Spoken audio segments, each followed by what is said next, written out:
شروع اللہ کے نام سے جو بڑا مہربان نہایت رحم والا ہے۔ ایک بادشاہ تھا، اس میں ایک عادت بد تھی، اس بیٹی سے بہت نفرت تھی۔ اللہ کی قدرت کہ اس کے ہاں پہلے بیٹا پیدا ہوا۔ اسے اپنا بیٹا بہت عزیز تھا، بہت ناز و نم اور لاڈ و پیار سے اس کی پرورش ہو رہی تھی۔ چند سال بعد ملکہ پھر امید سے ہو گئی۔ ولادت کے دن قریب تھے، لیکن بادشاہ سلامت کو کسی دوسرے بادشاہ کی دعوت پر ملک سے باہر جانا پڑا۔ جانے سے پہلے بادشاہ نے ملکہ کو حکم دیا کہ میں کہیں باہر جا رہا ہوں، اگر میرے آنے سے پہلے ولادت ہوئی، لڑکا ہوا تو ٹھیک، لیکن اگر لڑکی ہوئی تو اسے ہلاک کر دینا۔ بادشاہ چلا گیا۔ چند ہفتے بعد اس کے ہاں لڑکی کی ولادت ہوئی۔ اولاد ماں کو بہت پیاری ہوتی ہے۔ ملکہ رونے لگی کہ اے اللہ، اب میں کیا کروں؟ ولادت کے وقت ایک دائی موجود تھی جو ملکہ کی حالت زار دیکھ رہی تھی۔ اللہ نے اس کے دل میں رحم پیدا کیا۔ اس نے ملکہ سے کہا، اے ملکہ، آپ دل چھوٹا مت کیجیے، میں یہاں سے سب کے سامنے بچی کو ہلاک کرنے کے بہانے لے جاؤں گی، پر میں یہاں سے اسے اپنے گھر میں لے جا کر پالوں گی۔ اگر آپ کسی طرح سے بچی کے لیے خرچ وغیرہ بھیجتی رہیں گی تو آپ کی بچی خوشحال اور آسودہ ہوگی، وگرنہ مجھ غریب کو جو نصیب اسے بھی پالنے کی کوشش کروں گی۔ ملکہ نے کچھ سونا چاندی زیور وغیرہ بچی کے واسطے تھما دیے، بچی کو اس کے حوالے کیا۔ محل میں یہ بات پھیلائی گئی کہ دائی نے بچی کو لے جا کر ہلاک کر دیا ہے، جبکہ دائی نے شہزادی کو اپنے گھر لا کر پورے ناز و نام سے اس کی پرورش شروع کر دی۔ جب بادشاہ اپنے سفر سے واپس آیا تو اسے یہی احوال سنایا گیا کہ آپ کے جانے کے بعد بچی کی ولادت ہوئی اور آپ کے حکم کے موجب اسے ہلاک کر دیا گیا۔ بادشاہ اپنی بد عادتی کے باعث خوش ہوا۔ دائی نے لوگوں کے سامنے شہزادی کو اپنی نوازی ظاہر کیا۔ کبھی کبھار بادشاہ سے چھپ چھپا کے شہزادی کو لاتی اور ملکہ اپنی بیٹی کو دیکھ کر اس کی ممتا کو کچھ قرار ملتا، اور وہ دائی کو سونا چاندی اپنی بیٹی کی نگہداشت کے واسطے دے دیا کرتی۔ چونکہ شہزادی کی پرورش اپنے طریقے سے ہو رہی تھی، اس لیے خوب قد کاٹ نکالی، خوبصورت تھی ہی، اس لیے جوان ہوتے ہی دنیا کے سامنے شہزادی نہ ہوتے ہوئے بھی شہزادیوں کی طرح دکھنے لگی۔ ایک دن بادشاہ کی سواری شہر سے گزر رہی تھی۔ اسی وقت شہزادی اور دائی بھی اسی راستے سے گزر رہی تھی۔ بادشاہ کی نظر شہزادی پر پڑی۔ پوچھا، یہ کون ہے؟ وزیر نے کہا، یہ اس بیچاری عورت کی نواسی ہے۔ بادشاہ نے حکم دیا، مجھے یہ بہت پسند آئی ہے، کل اس کے گھر میرے لیے رشتہ لے کر جانا۔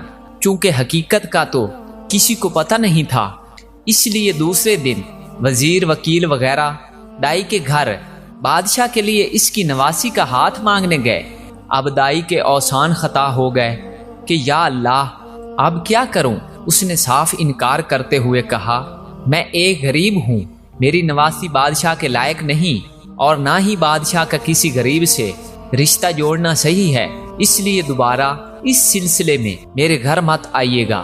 بادشاہ خود تو نہیں آیا، لیکن دائی کے گھر رشتے کے لیے بہت سے بندے بھیجے۔ سب نے دائی کو بہت منت سماجت کی، لالچ دیے، دھونس دھمکی دی، لیکن دائی ٹس سے مس نہیں ہوئی۔ تب بادشاہ نے حکم دیا کہ دائی کو پکڑ کے خوب سزا دے دو تاکہ وہ رشتے کے لیے مان جائے۔ سپاہی دائی کو پکڑ کر بادشاہ کے سامنے لائے اور انہوں نے اسے خوب کوٹ کوٹ کر پیٹنا شروع کیا۔ سپاہیوں نے دائی کو کپڑے کی طرح نچوڑ کے رکھ دیا۔ بیچاری پہلے سے ہی 2 ہڈیوں پر تھی، اتنی مار برداشت نہ کر سکی اور بادشاہ کے سامنے چیخ پڑی، بادشاہ سلامت، یہ کوئی اور نہیں بلکہ آپ کی بیٹی ہے۔ میں نے اسے ہلاک کرنے کے بجائے لے جا کر اپنے گھر میں اس کی پرورش کی ہے۔ اب بادشاہ کو احساس ہوا وہ کیا غلطی کرنے جا رہا تھا۔ خدا نے اسے گناہ عظیم سے بچایا۔ وہ اور زیادہ غصے میں آ گیا۔ اپنے بیٹے یعنی شہزادے کو بلا کر حکم دیا کہ اپنی بہن کو جنگل میں لے جا کر قتل کر دے اور اس کی آنکھیں نکال کر اور گردن کا خون لا کر مجھے دکھا دے تاکہ مجھے یقین ہو جائے۔ شہزادہ پریشان ہوا کہ وہ کیسے اپنے ہاتھوں سے اپنی بہن کو قتل کرے، اس کی آنکھیں نکال لے اور اس کے گردن کا خون لا کر باپ کو دکھا دے۔ اسے کسی صورت پر گوارا نہ تھا، اگرچہ اسے اپنی بہن کے متعلق اب معلوم ہوا، لیکن اسے پتا تھا کہ بادشاہ ہر صورت اپنی بیٹی کو ہلاک کرنا چاہتا ہے۔ اگر اس نے اسے قتل نہیں کیا تو بادشاہ دونوں کو ہلاک کر دے گا۔ مجبور ہو کر اپنی بہن کو ساتھ لے کر جنگل کی طرف پڑا۔ جب دونوں جنگل پہنچ گئے تو بھائی کی محبت بہن کے لیے جوش میں آ گئی۔ بہن سے کہا کہ میں کسی صورت تمہیں اپنے ہاتھوں سے قتل نہیں کر سکتا، میں تمہیں یہیں چھوڑے دیتا ہوں، آگے تمہاری قسمت کہ تمہیں درندے کھا جائیں یا تم بچ کر کہیں اور نکل جاؤ۔ لیکن بہن نے بھائی کا ہاتھ پکڑ کر کہا، نہیں بھائی، تم مجھے قتل کر دو، میری آنکھیں اور خون لے جا کر باپ کو دکھا دو، نہیں تو وہ تمہیں مار دے گا، جو مجھے کسی صورت گوارا نہیں۔ دونوں بھائی بہن ایک دوسرے کے گلے لگ کر رو پڑے۔ آخر کسی طرح بھائی نے بہن کو منا لیا۔ شہزادی آنسو بہاتے ہوئے گھنے جنگل کی طرف جانے لگی۔ آخری بار پلٹ کر بھائی کو دیکھا اور جنگل میں گھس گئی۔ اس کے بعد شہزادے نے ادھر ادھر سے ڈھونڈ کر ایک ہرن کا شکار کیا، اس کے گردن کا خون نکالا اور آنکھیں نکال کر جا کر بادشاہ کو دکھا دی۔ بادشاہ نے آئینہ منگوایا، اس میں ان آنکھوں کو اور اپنی آنکھوں کو غور سے دیکھا۔ جب اس کو یقین ہو گیا کہ آنکھوں کا رنگ ایک ہی ہے، تب اسے تسلی ہوئی۔ ملکہ نے کسی طریقے سے شہزادے کو بلا کر اس سے بیٹی کے متعلق پوچھا۔ شہزادے نے ماں کے سامنے سارا احوال گوش گزار کر دیا۔ ملکہ نے منہ آسمان کی طرف کر کے ہاتھ اوپر اٹھائے اور بیٹی کے لیے دعا مانگی کہ اے اللہ، تو میری بیٹی کی حفاظت کر، اسے اپنے امان میں رکھ اور اسے کسی اچھی جگہ پار لگا۔ اب آگے شہزادی کا قصہ سنیے۔ شہزادی جنگل میں رہنے لگی اور بھوک مٹانے کے لیے جنگلی پھل پھول بوٹے کھا کر اپنا وقت گزارنے لگی۔ اس دوران بہت سا وقت گزر گیا۔ جھاڑیوں کانٹوں سے الجھ کر اس کے بوسیدہ کپڑے تار تار ہو گئے۔ آخر کار اس کے بدن پر کوئی کپڑا نہ رہا۔ ایک دن کسی اور ملک کا بادشاہ اپنے لاؤ لشکر کے ساتھ اسی جنگل کے راستے سے گزر رہا تھا۔ اتفاقاً بادشاہ اسی طرف جا نکلا جدھر شہزادی تھی۔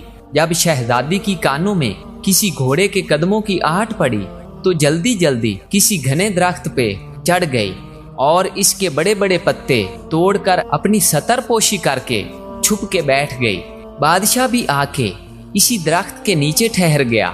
درخت گھنا اور سایہ دار تھا۔ ایک طرف اپنے گھوڑے کو باندھا اور درخت کے سائے میں کپڑا بچھا کر تھوڑی دیر سستانے کی خاطر لیٹ گیا۔ چونکہ اس کا منہ آسمان کی طرف تھا اور وہ اپنے خیالوں میں گم تھا، اس کی نظر درخت کے گھنے پتوں میں پوشیدہ کسی ہیئت پر پڑی۔ وہ اچھل کر کھڑا ہو گیا اور بلند آواز سے کہنے لگا، اے اللہ کی مخلوق، تم کوئی پری ہو، فرشتہ ہو، جن ہو یا کوئی انسان ہو، جو بھی ہو، اپنے آپ کو ظاہر کرو، میں تمہیں کوئی نقصان نہیں پہنچاؤں گا۔ شہزادی نے پکار کر کہا، اے مسافر، میں ایک لاچار لڑکی ہوں، میرے جسم پر کپڑے کے نام پر کچھ بھی نہیں ہے، اگر تم اپنے نیچے بچھے چادر کو میری طرف پھینک دو تاکہ میں اسے ڈھانپ کر نیچے اتروں اور تم سے بات چیت کروں۔ بادشاہ نے اپنے نیچے بچھے کپڑے کو اٹھایا، اس کا گولا سا بنا کر اس کی طرف پھینکا۔ شہزادی نے اس کپڑے سے اپنے جسم کو خوب اچھی طرح ڈھانپا اور کسی نہ کسی طریقے سے درخت سے اتر گئی۔ جب بادشاہ نے شہزادی کو دیکھا تو اس کے حواس گم ہو گئے۔ اس کے پورے ملک میں کوئی اتنی خوبصورت لڑکی نہیں تھی۔ پورے دل و جان سے شہزادی پر فریضہ ہو گیا۔ جھٹ شہزادی سے کہا، میں ایک بادشاہ ہوں، اگر تم برا نہ مانو تو میں تم سے شادی کر کے تمہیں اپنی ملکہ بنانا چاہتا ہوں۔ اندھا کیا چاہے دو آنکھیں۔ شہزادی نے حامی بھری، وہ بھی ایک ایسا بندہ چاہتی تھی جو اسے عزت دے۔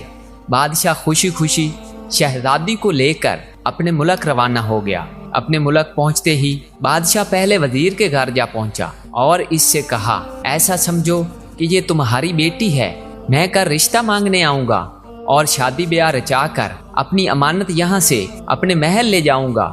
وزیر نے آداب بجا کر کہا، بادشاہ سلامت، آپ پوری طرح سے تسلی رکھیے، یہ آپ کی امانت ہے، اور میری بیٹی، جب آپ کا دل چاہے اسے بیاہ کر لے جائیے۔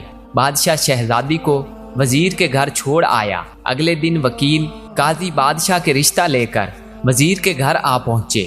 وزیر نے رشتے کے لیے ہاں کر دی۔ 1-2 دن بعد منگنی ہو گئی۔ بادشاہ شہزادی کے عشق میں سب کچھ بھول چکا تھا۔ جلد ہی شادی کا نیوتا بھیجا اور شہزادی کو بیاہ کر اپنے محل لایا۔ بادشاہ اور شہزادی اپنے شادی سے بہت خوش تھے۔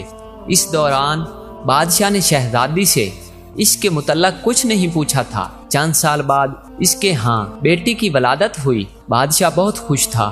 اس نے شہزادی سے، جو اب ملکہ بن گئی تھی، پوچھا، اب جب کہ اللہ نے ہم دونوں کو اولاد نرینہ سے نوازا، تم اب ایک بیٹے کی ماں بن گئی ہو، اب مجھے بتاؤ کہ تم کون ہو، کسی کی بیٹی ہو اور کس جگہ سے تمہارا تعلق ہے؟ شہزادی نے کسی طریقے سے بادشاہ کو ٹال دیا۔